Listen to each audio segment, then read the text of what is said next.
नमस्कार। आज हम मोटिवेशनल वीडियो के अंतर्गत पढ़ेंगे वक्त बदलता है। यानी वक्त जीवन में बदलता है, बदलाव जीवन में आते हैं, लेकिन व्यक्ति उनको स्वीकार नहीं करता। व्यक्ति स्वीकार नहीं करता क्योंकि ये बदलाव कई बार उसके कई बार तो वो उसके फ़ायदे के होते हैं, उनको तो स्वीकार कर लेता है, लेकिन कुछ बदलाव ऐसे होते हैं जो उसके फ़ायदे के नहीं हैं, जो उसको स्वीकार नहीं होते हैं। जैसे आप देखिए, हर पीढ़ी में एक पीढ़ी के बाद जब दूसरी पीढ़ी आती है तो कुछ बदलाव ऐसे होते हैं। पहनने ओढ़ने के ही देखिए, तो पहनने ओढ़ने के ऐसे बदलाव होते हैं जिसमें जो नई पीढ़ी है वो कुछ एडवांस हो जाती है, पहले से कुछ एडवांस हो जाती है। जब वो एडवांस होती है या उसमें कुछ बदलाव आता है तो जो पुरानी पीढ़ी है वो कहती है नहीं नहीं, ये चीज़ तो नहीं होनी चाहिए। क्यों नहीं होना चाहिए? क्योंकि अब वो उसको स्वीकार इसलिए नहीं करती क्योंकि उसने वैसा नहीं किया। लेकिन ये तो गलत है। जब आपकी पीढ़ी आई थी तब आपने बदलाव लाए थे, वो आपको स्वीकार था। अब जो पीढ़ी आ रही है उसका बदलाव आपको स्वीकार नहीं है, तो गलत है। गलत है। जब यदि वक्त बदलता है, चीज़ें बदलती हैं, तो चीज़ों को एक्सेप्ट तो करना पड़ेगा ना। ये तो नहीं होगा कि चीज़ों को एक्सेप्ट करे वगैरह आप जीवन के साथ चलेंगे। जीवन में बहुत सारी सी चीज़ें बदलती हैं। अब मेरे साथ मैं अपने साथ इसलिए जोड़ करके कुछ चीज़ों को रखती हूँ क्योंकि वो आपके लिए प्रैक्टिकल अनुभव होता है।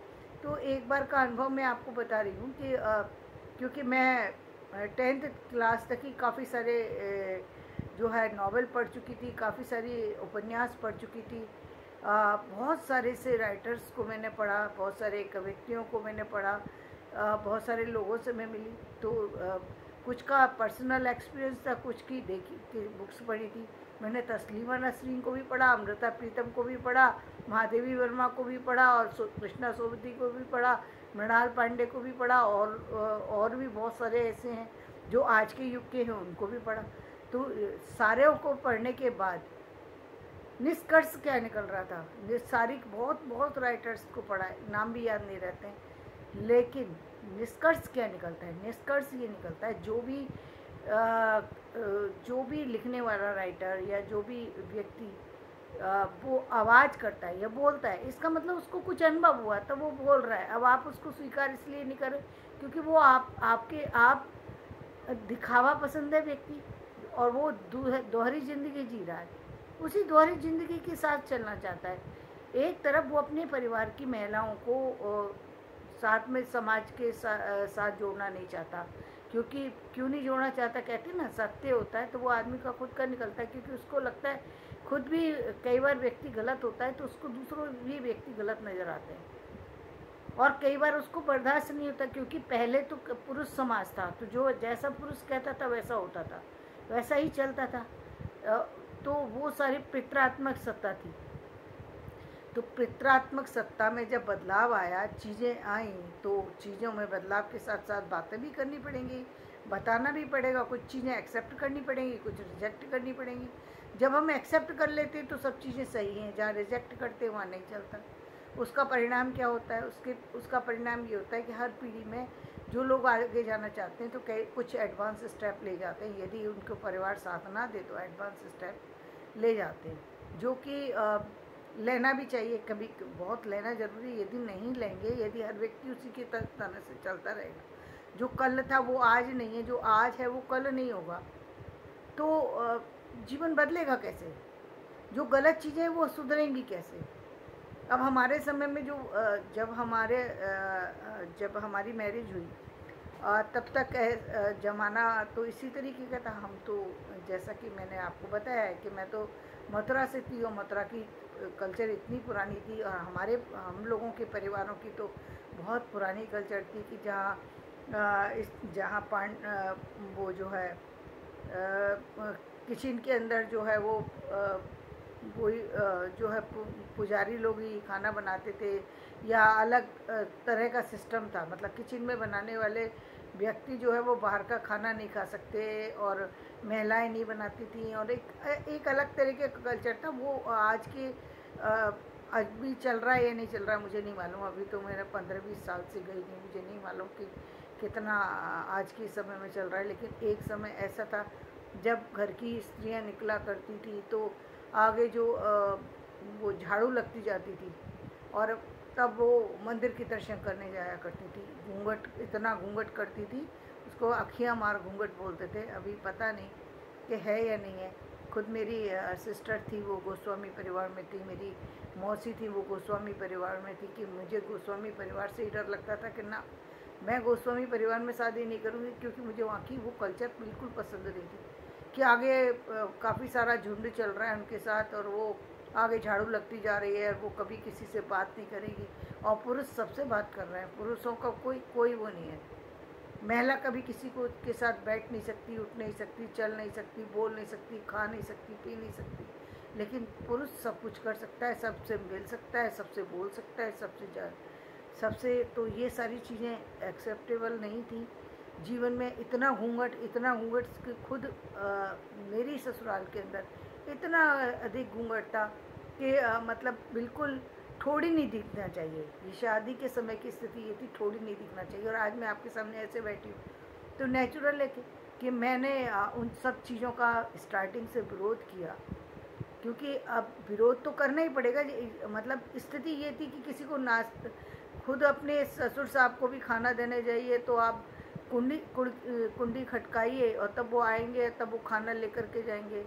अजीब अजीब कल्चर थी। ऐसा कल्चर था कि आप जाइए, खाना जो है वो चाहे व्यक्ति घर के बुजुर्ग खाएं या ना खाएं, यदि आपको कुछ खाना है तो उससे पहले उनके लिए थाली या प्लेट, नाश्ता है, खाना है, जो भी है, लगा के रखना पड़ेगा, चाहे उसके ऊपर फिर चूहे कूदें। तो ये चीज़ मुझे बिल्कुल पसंद नहीं आई, बंद की।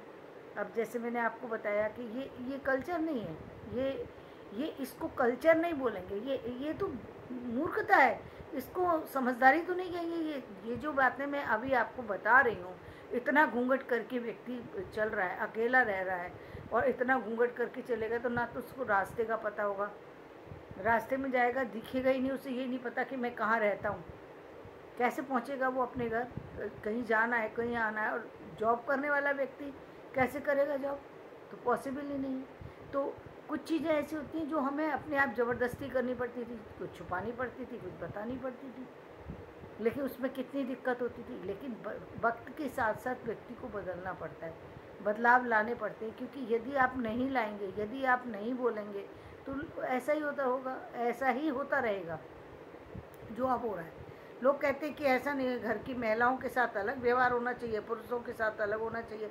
अभी भी कुछ लोगों के यहाँ जिनके यहाँ जो है परिवार में केवल अकेला बेटा है और कई सारी बेटियां होती हैं, तो ज़्यादातर परिवारों में यही है। अभी तक मायके की संपत्ति जो है वो बेटियों को नहीं दी जाती, या दी जाती है तो वो बेटियों से सिग्नेचर करा के ले ली जाती है। जनरली ऐसा ही होता है। क्यों होता है? क्योंकि पुरुषों को ये स्वीकार नहीं, वो अपने भाई को जो यदि दें तो, और भाई के साथ बाद तक रिलेशन चलता रहे, कोई बात नहीं। यदि बहन लेती है तो उसके साथ पूरे जीवन का संबंध खत्म कर देते हैं। ये कितनी गलत बातें हैं, लेकिन समाज के अंदर चल रही है, समाज के अंदर चल रही है। तो मेरा इस सारे पॉइंट पर सिर्फ इतनी बात है कि हमें बदलते युग के साथ अपने बच्चों को या किसी को भी ये शिक्षा नहीं देना चाहिए कि आप जो है इस तरीके से अपने बच्चों की परवरिश करें कि एक का है दूसरे का नहीं है। चाहे बेटी हो या बेटा हो, एक तो उसके अंदर ये भेदभाव लाने की कोशिश ना करें। हम अपने बच्चों को वही सिखाएं जो आने वाली पीढ़ी में भी होगा। आप नहीं सिखाएंगे, वो आने वाली पीढ़ी में फिर दिक्कत होगी, क्योंकि आने वाली पीढ़ी फिर आपको नहीं स्वीकार करेगी। क्योंकि ये तो सत्य है ना, ये जीवन का सत्य है। इस जीवन के सत्य से आप मुंह नहीं मोड़ सकते। आपको आगे आना है तो आगे बोलना भी पड़ेगा, बताना भी पड़ेगा, विरोध भी करना पड़ेगा, समस्याओं का समाधान ढूंढने होंगे। कई बार मिल जाते हैं, कई बार नहीं मिलते। बहुत सारी सी लड़ाइयाँ लड़नी पड़ती हैं समाज से, इस परिवार से। उसके लिए बहुत कुछ खोना भी पड़ता है, बहुत कुछ पाना भी पड़ता है। सारी चीज़ें हैं, लेकिन जीवन में करना पड़ता है। तो आप, मेरा बताने का जो वो है कि वक्त बदलता है, यानी ऐसा नहीं होता कि जीवन में हमेशा एक जैसा वक्त रहता है। एक दूसरी तरीके से भी आप देखें तो देखिए, आप यदि आप वक्त के साथ चलते हैं तो आपका समाज में सम्मान होता है। वक्त के साथ नहीं चलेंगे तो अपमान के पाएंगे या फिर खुद में ही अपमानित महसूस करेंगे। दोनों चीज़ें, अपमान सामने वाला ना करे लेकिन आप अपमानित महसूस करेंगे। क्यों? अब अभी आप देख लीजिए आज की क्या स्थिति है। आज के बच्चों के सामने जो पुराने बुजुर्ग हैं उनकी स्थिति क्या हो गई है कि बच्चे, पहली बात, बच्चे अपने पेरेंट्स को मिलवाना नहीं चाहते क्योंकि उनको लगता है कि कहीं ना कहीं वो बैकवर्ड फील करते हैं। उनको लगता है कि कोई देखेगा कि मेरे माता पिता गांव के, तो कोई क्या कहेगा। वो ये भूल जाते हैं कि इन्हीं माता पिता की बदौलत आज वो यहाँ तक पहुँचे, लेकिन वो नहीं मिलवाना चाहते। और कई बार तो बच्चे, और भी बहुत सारे बदलाव आ चुके हैं जो बड़ों को भी एक्सेप्ट करने चाहिए और बच्चों को भी एक्सेप्ट करने चाहिए। और एक और सबसे बड़ी बात, बदलते युग की जो डिमांड है, हर युग की एक खास डिमांड होती है। यानी एक फाइनेंशियली डिमांड होती है जिसमें कि आपको खरा उतरना है। यानी फाइनेंशियली डिमांड क्या है? यदि आज की कहें तो आज की डिमांड क्या है? आज 1000, 2000, 10,000, 20,000, 50,000 ये डिमांड। ये आज का बच्चा ये नहीं कहता कि 20-25 हज़ार में उसका घर चल सकेगा। ये आज की डिमांड नहीं है कि पहले 5-6 लाख में घर चल जाया करता था। तो ये पहले की सोच थी जब बच्चा ये सोचता था। स्टार्टिंग आप कर सकते हैं, स्टार्टिंग के लिए 5-6 लाख ठीक है, लेकिन यदि आप अपने जीवन को सफल बनाना चाहते हैं तो बदलते युग के साथ जो फाइनेंशियली स्थिति है वो आपकी अप होना चाहिए। ये 6 लाख वाली नहीं होना चाहिए, कम से कम 20 लाख वाली होना चाहिए। 20 लाख वाली आपको सोच करके चलना है तो आप बदल जाएंगे, क्योंकि आप अभी से लेके चल रहे हैं ना उस चीज़ को।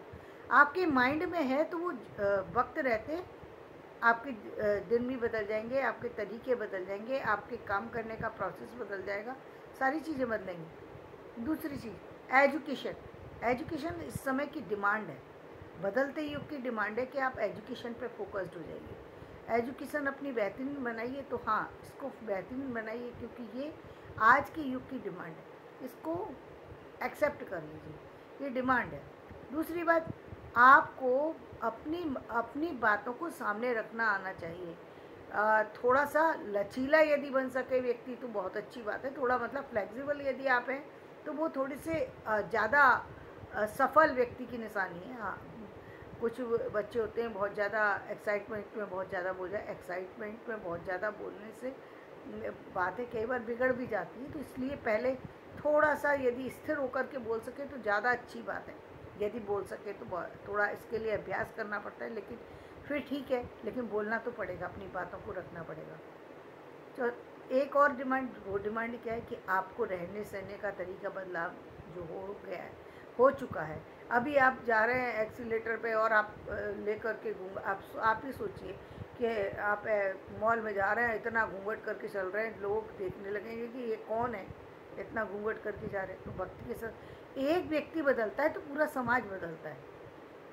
एक व्यक्ति, लेकिन वो उस एक व्यक्ति को बहुत सहना पड़ता है। एक व्यक्ति को आवाज़ ऊंची करने के लिए बहुत अभी जो इस तरह की बातें उठ रही हैं, जो हमारे धर्म पे लेकर बहुत सी बातें उठ रही हैं, वो एक अलग तरह की बातें जिसमें बहुत सारी सी चीज़ें जानने की, समझने की ज़रूरत है। देखिए, धर्म की बातें जानिए, हर धर्म की कुछ चीज़ें हैं उनको जानिए, कुछ सही चीज़ें हैं, कुछ गलत चीज़ें हैं, उनको दोनों को देखिए कहाँ बदलाव की ज़रूरत है। अब जैसे मैंने अभी आपको बताया कि जो वही पैटर्न यदि आज भी चल रहा है, मुझे नहीं मालूम 20 साल बाद वृंदावन की क्या स्थिति है, लेकिन 20 साल पहले तो मैंने यही देखा था कि वो ऐसे जाया करती थी लहंगा पहन करके, उनके पीछे पीछे जो है घर परिवार की और स्त्रियाँ, पहले जो बहू चल रही है फिर उनके साथ, और वो तब वो दर्शन करने जा रही हैं। आगे कई बार नगाड़ा बजा करके आगे ले करके जाते थे, कई बार वो झाड़ू वाला जो है उसके घुंघरू बंधे होते थे, वो टप टप टप टप करता हुआ ले जाता था। तो ये सब चीज़ें फिजूल की है, एक तो टाइम बर्बाद होता है, वेस्ट होता है, इसकी कोई वैल्यू नहीं है। आजकल तो कोई बड़े से बड़ा व्यक्ति भी आता है तो 5 मिनट के लिए जब रोड खाली कराई जाती है उसको आगे लेकर के जाया जाता है। ये क्या है कि घंटों तक आप उसको सड़क पर एक ले करके जा रहे हैं, पर समझ नहीं आता था कि ये क्या तमाशा है, लेकिन था। इसी तरीके से कुछ ऐसी चीज़ें थी, अब अभी नहीं मालूम बदलाव के साथ। तो ये हमारी क्या एक ये डिमांड थी कि हमें रहने सहने के तरीके को, बोलने के तरीके को सुधारने की ज़रूरत है। ये आज की डिमांड है। इसके अलावा कौन सी डिमांड है? इसके अलावा ये डिमांड है कि इस समय की जो सबसे बड़ी जो आवश्यकता है, सबसे कि कौन कौन से पोस्ट ऐसी हैं, कौन कौन से काम ऐसे हैं जो इस समय की डिमांड जो इस युग की सबसे ज़्यादा बड़ी मांग है। अब देखिए, एक समय पहले था जब म्यूजिक को जो है एक अच्छा सम्मान की दृष्टि से देखते थे, लेकिन वो केवल राजघरानों का या फिर सामंत लोगों के दरबार तक ही सीमित था।